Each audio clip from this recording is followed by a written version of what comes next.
Halo, assalamualaikum warahmatullahi wabarakatuh. Selamat datang kembali di Haryana Official. Mbak-mbak semuanya, gimana kabarnya ini hari?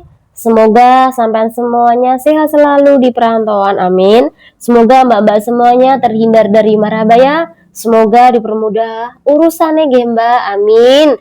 Dan semoga sampai semuanya mbak membawa duit yang barokah, duitnya bisa terkumpul. Terus kelak nanti pulang ke kampung halaman tanpa halangan apapun, duitnya terkumpul menjadi barokah untuk sampean sendiri maupun keluarga sampean, Mbak. Amin ya rabbal alamin. Kok tak doakan yang baik-baik dari sini, semoga sampean intinya sukses di perantauan. Dan tolong Mbak-mbak semuanya nabung. Niatkan Anda kerja ke luar negeri untuk nabung, tidak hanya Anda sendiri tapi juga keluarga, tidak hanya keluarga Anda sendiri tapi Anda juga. Jadi tolong bedakan rekening untuk Anda sendiri dan untuk keluarga. Itu saran saya buat sampean semuanya. Nah, mbak-mbak semuanya, hari ini kita bakal membahas dua sekaligus pembahasan. Yang pertama adalah mengenai kasus di mana teman kita iki diinterogasi oleh polisi gara-gara dia top up melebihi limit, Mbak. Melebihi dari gaji yang ia terima per bulannya. Ada apa ini? Jadi mbak-mbak nanti silakan disimak video sampai habis. Kemudian yang kedua, Mbak Eki mengalami cedera atau kecelakaan saat bekerja di majikan. Seharusnya majikan itu kan mengobati Mbak E, dan ketika kecelakaan itu agak parah tentu Mbak Eki bisa mendapatkan cuti dan gaji cuti akibat dari kecelakaan. Tetapi naas Mbak Eki dilaporkan ke kantor polisi oleh majikannya. Apa pasal? Silakan Mbak semuanya ditonton video ini sampai habis. Oke, langsung aja yang pertama, pembahasan mengenai curhatan teman kita. Jadi Mbak, ada sebuah feed yang aku baca, di mana feed ini menceritakan kalau ada teman kita ini diinterogasi oleh polisi karena top up LP melebihi gaji sebulan. Ingat guys, aplikasi LP dan WeChat itu milik pemerintah, jadi transaksi apapun akan terlihat. Dan jangan pernah membantu teman untuk kirim uang lewat aplikasi ini, akan beresiko kamu diperiksa imigrasi dan polisi Hong Kong. Ke pengiriman uang saja lebih aman jika Anda kirim uang yang banyak. Jadi sekali lagi, Mbak Iki top up melebihi dari gaji yang ia terima. Contoh maksimal lah, gajinya itu 5.000 sampai 6.000. Itu gaji maksimal yang ditoleransi. Tapi kalau sampean per bulan nih gaji 7.000 sampai 8.000, kuwi gaji yang patut dicurigai oleh imigrasi. Anda kerja apa di tempat majikan kok gaji sampai sebesar itu?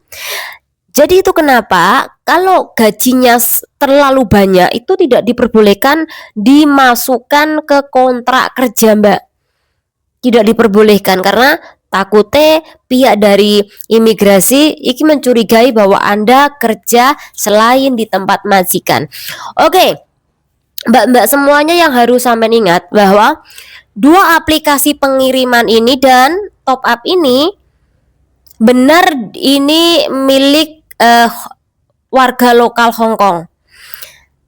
Dan iki aplikasi ini memang sudah menjadi aplikasi pengiriman di bawah naungan pemerintah Hong Kong karena sudah mendapatkan lisensi, Mbak. Kalau sudah mendapatkan lisensi dari pemerintah Hong Kong, segalanya itu diatur, Mbak, ke dalam aturan untuk jasa pengiriman uang di Hong Kong yang diatur oleh Undang-Undang Sistem Pembayaran dan mendapatkan fasilitas nilai tersimpan. Iki bab 584 hukum Hong Kong. Jadi kalau sampai dua aplikasi pengiriman ini dia menyimpan uang kemudian tidak dilaporkan secara detail jelas kepada undang-undang sistem pengiriman uang di Hong Kong ini secara otomatis bisa didenda 1 juta Hong Kong dolar karena melanggar pasal 584 tadi. Jadi itu kenapa yang melaporkan itu sebenarnya bukan dari pemerintah Hong Kong sendiri atau polisi sendiri mengetahui, tapi memang ada laporan dari pihak aplikasi ini, entah itu Alipay ataupun WeChat, itu pasti melaporkan, Mbak. Dan sampean tuh pasti mengulangi setiap bulannya beberapa kali top up terus menerus. Entah itu uang Anda, ini kan curhatnya kan katanya uang dari temen-temennya. Jadi temennya aku nitip, aku nitip dong, nanti kirim ke tempat rekening rumahku ya.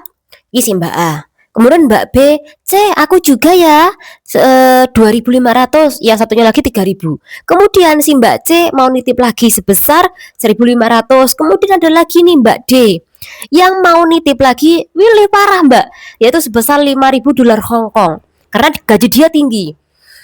Belum mbaknya sendiri nih yang mau top up di aplikasi ini. Jadi di aplikasi mbaknya ini menerima top up sampai 5-6 orang Mbak. Tentu ini melebihi dari limit.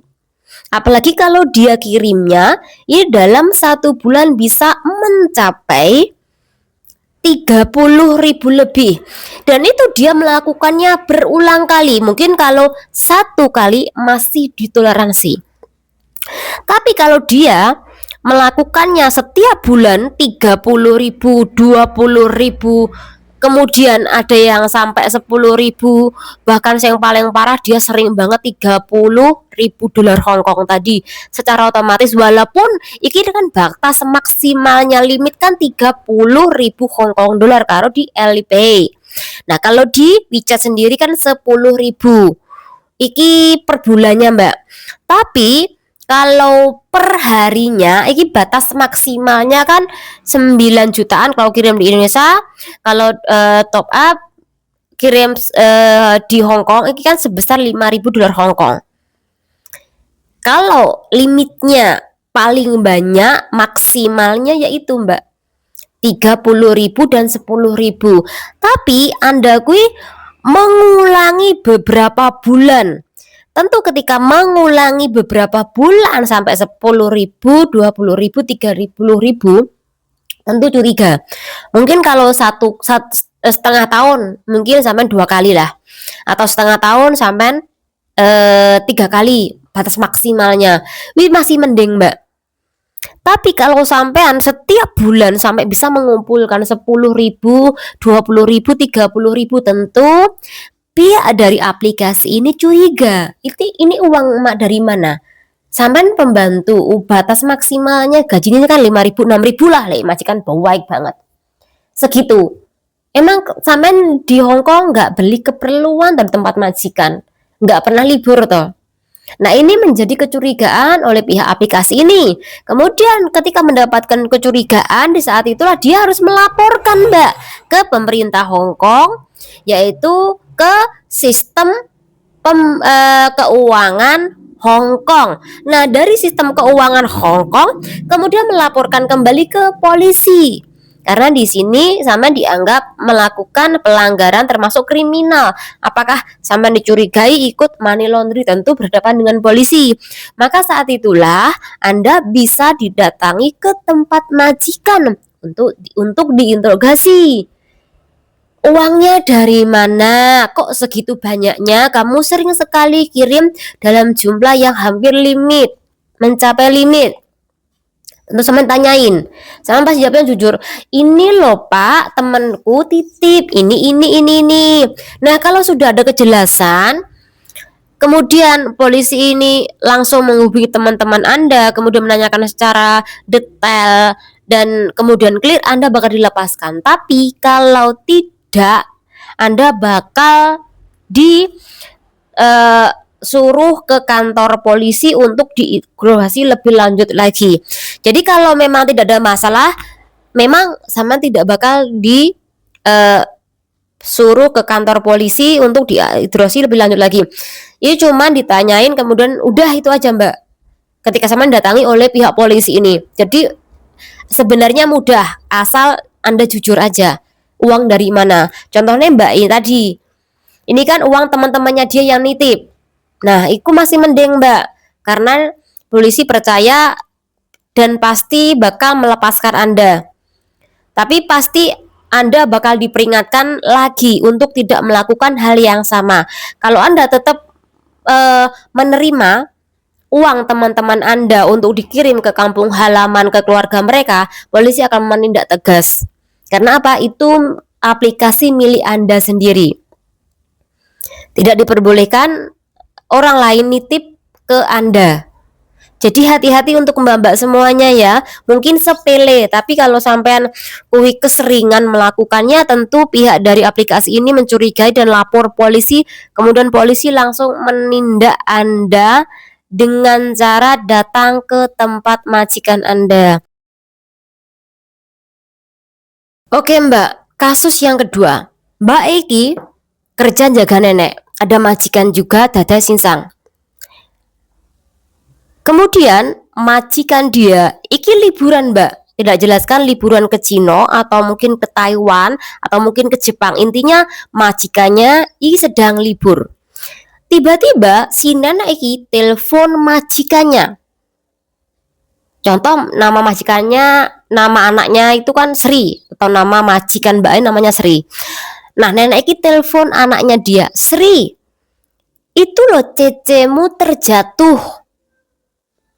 Sekarang dia tidak bisa jalan. Dia lukanya cukup serius.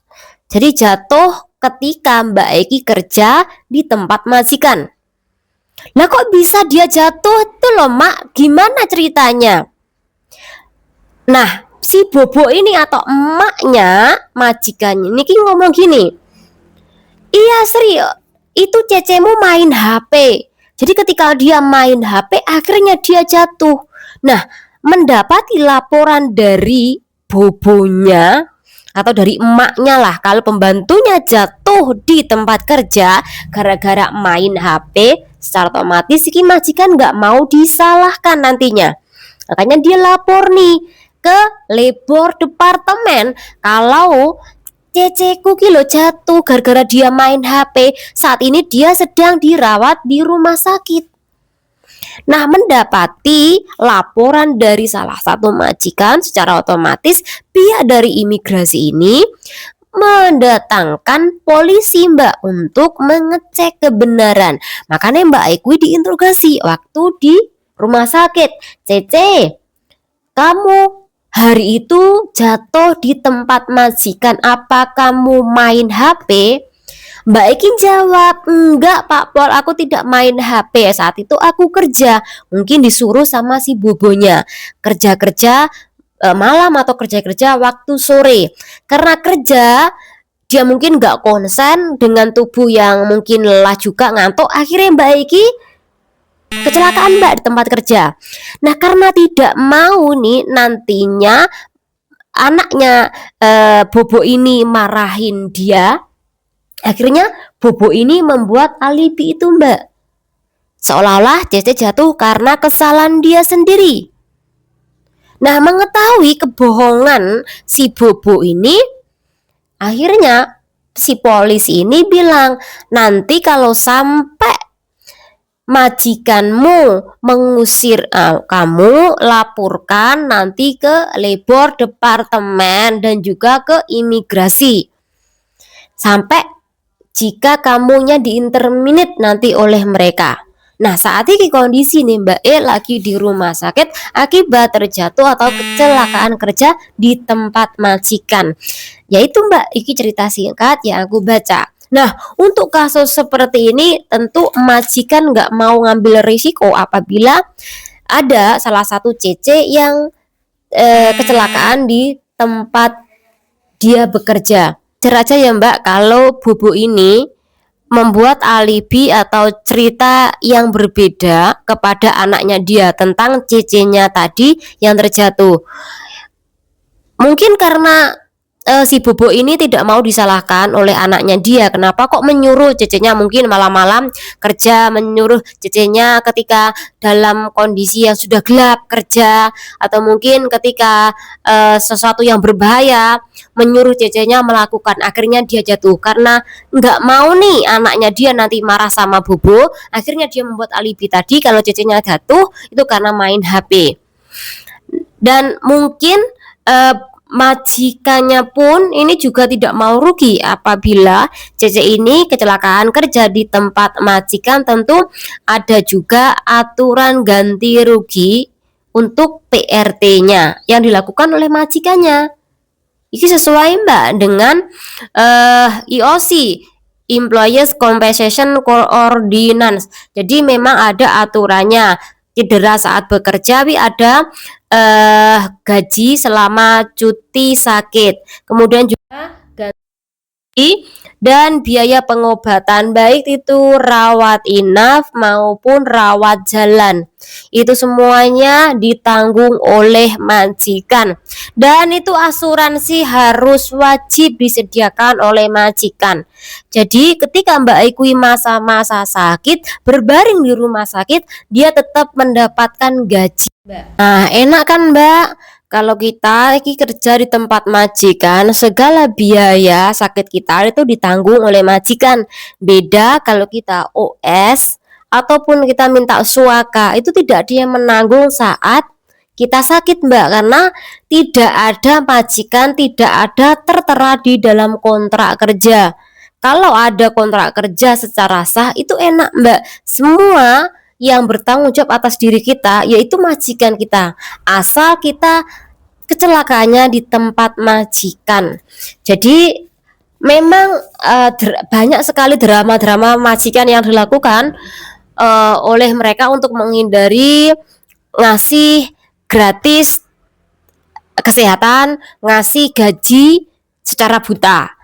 Kan kalau kita sakit kemudian kita tidak kerja, kita tuh dianggap oleh mereka makan gaji buta kan. Bahkan ketika kita tuh masih kerja capek banget, tetap aja mereka menganggap kita makan gaji buta. Padahal kita yang bersihin tempat majikan, padahal kita yang masak tempat majikan, padahal kita ku yang nganter anak bolak-balik les kemudian ke sekolah, tetap aja kita tuh dikatakan makan gaji buta PRT ku ki. Itu Mbak majikan Mbak. Jadi sekali lagi mohon untuk mbak-mbak semua yang apabila saat ini dapat majikan yang baik, jangan lupa nabung, kemudian jaga kesehatannya, beli makanan yang benar-benar ki bagus banget untuk kesehatan Anda, dan fokus so kerja, jangan sampai Anda itu main-main di luar negeri, karena tujuannya sampai ke luar negeri kan mencari duit untuk masa depan Anda maupun mungkin keluarga Anda, bahkan mungkin orang tua Anda. Jadi fokus nggih Mbak kerja, jangan lupa nabung. Itu aja Mbak informasinya, pembahasannya. Semoga bermanfaat channel ini. Wassalamualaikum warahmatullahi wabarakatuh. Bye.